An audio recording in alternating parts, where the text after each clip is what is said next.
Hej, jeg hedder Lisa, og jeg går i 2. ny på Københavns Åbne Gymnasium. Sidste år der havde vi et innovativt projekt om traffic. Efterfølgende evaluerede vi lidt på projektet og tog så igen kontakt til Hildes Akdogan, hvor vi spurgte hende, hvordan hun synes, at projektet var gået. Hvorfor valgte du at deltage i vores trafficking-projekt? Fordi jeg synes, det var et rigtig godt projekt med et meget klart formål, netop at sætte fokus på et meget, meget problematisk område, som hedder, at der er nogle mennesker, der bliver solgt og købt, som om de var et stykke vare eller en ting. Jeg synes, det er en rigtig god undervisningsform, fordi at dels så har I været ude og snakke med fagpersoner. I har lavet jeres egen research via nettet. I har snakket med politikere, blandt andet mig.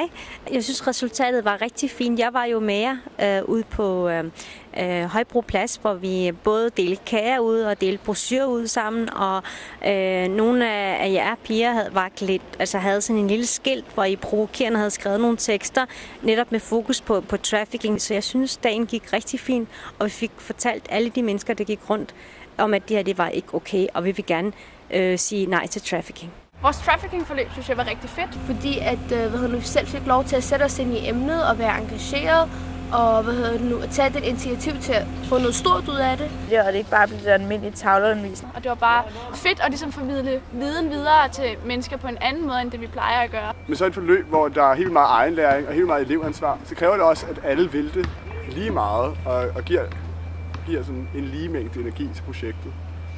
Og så går det nogle gange lidt op og ned. Jeg synes også, det man selv skulle finde viden var rigtig godt, og det har gjort sådan så, at jeg har skiftet mening og fået nogle andre synspunkter. Før synes jeg bare, at så kan du bare lære det, ikke? Men nu synes jeg bare, jeg føler bare med ledighed. Men jeg synes overall, der havde vi det mega fedt, og folk gav sig virkelig.